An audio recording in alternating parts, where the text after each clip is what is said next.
जोंनाथ' बहुत बार खुलुमबाय थ' आङो दिनै टिपकायाव दंफैयो मा गामिमोनलाय सागलफेना बावलायनानै दं जाय हक गोदोहाय जोङो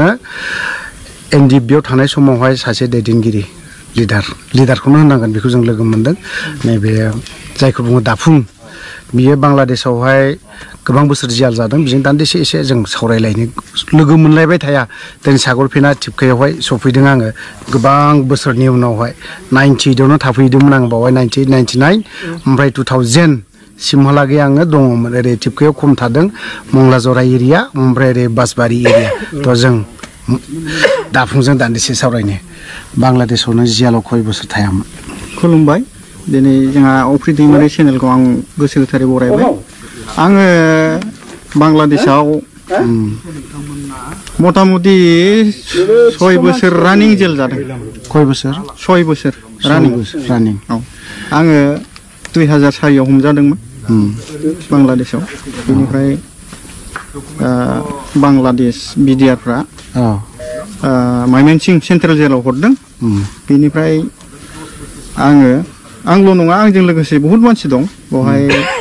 सांग्रां होननाय दंमोन राबन आरो फाखनबोमोन दा फाखन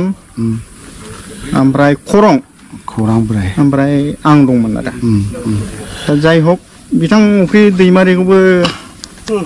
जोङो लोगो मोनबोखानाय केम्पआव मेघालयआवबो जों एखे थाबोखानायमोन मास मोनसे मोननैबाबो नोंसोरनि बे बांलादेशआव जे जिहेतु जियाल जानांनाय सोरनि थाखाय जानांदों होनना सानो नोङो दा थ' सेक्रिफाइसआथ' जों जाथिनि थाखाय थांदोंमोन दा बेवहाय जोङो जाथिनि नांनायाव माने नेसननि मेथाइ होनो माने जाथिनि थाखाय नांनायाव जों भुगिबोनांदों माखासे दैदेनगिरिफोरनि माबायावसो जोङो गोबाव थानांदों जेलावहाय बेवहाय जेलाव थानाय समाव जोङो खस्थ' मोनदों खस्थ' मोनाखै नङा मोनदों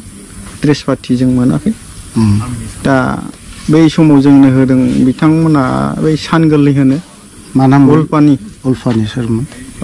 अनुप चिटिया आरो बाबुल शर्मा आरो लक्ष्मी प्रसाद दंमोन बिसोर साथाम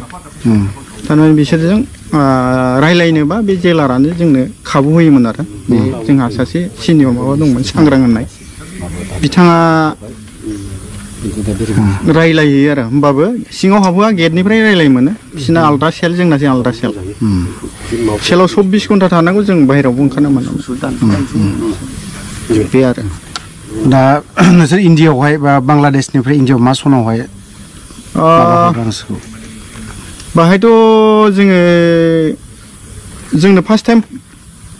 माबाग्रोदों फैग्रोदों माने स्टेप बाय स्टेप हगार हरदों आरो दा नोंसोरो दा बै जेल जानांनायखौ बा मानो थाखाय जानाङा आरो सोरनि थाखाय जानाङा जों दिनै जेल जाखांनानै जों मा मोनखो बेनि बारै एसे फोरमायगोन आदसा बेथ' आं बुंनो साननाया बेखौसो बुङो जे एकर्डनि उनाव जे नोङो मोनसे समाव लिडारफ्रा जोंखौ थगायनि खोथा बुंदोंमोन थारमाने गावसोरहा माबा पइन्टआ खम जाहैनो गिनानै बा जोंखौ खारजानो गिनाय बा सारेन्डार जाजानो गिनाय दा थाखा फैसा गासिबो जाजोबगोन माने एकर्डआ जायोबानो जोंहा आंखाल गैया बे खोथाखौ बुंदोंमोन केम्पआवहाय मिटिं प्रग्राम लानानै दा बेफोर खामानियाथ' नोङो बहा सोलिखो दाउदै गलानि माबासो जाहैबाय दाउआ गनानै फिसा जानो रोङाखिसै दा जोंना बुंनाय बायदिसो जायो जुमुदैया गोजौ गारनानै मुजियोब्ला गावनावबो गोलैफिनो जोंहा नोङो गबिन्द बसुमतारी दं बिथां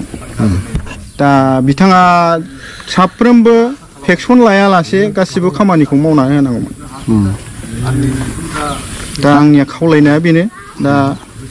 साफ्रोमबो एनडिपि केडार्सनि थाखाय भेक्सन लायालासे माबाफोर खामानिफोरखौ जेखुनिखि सरकारि माबा दं बेफोर जबफोरखौ नोङो सरकारा मावना होनांगौ आरो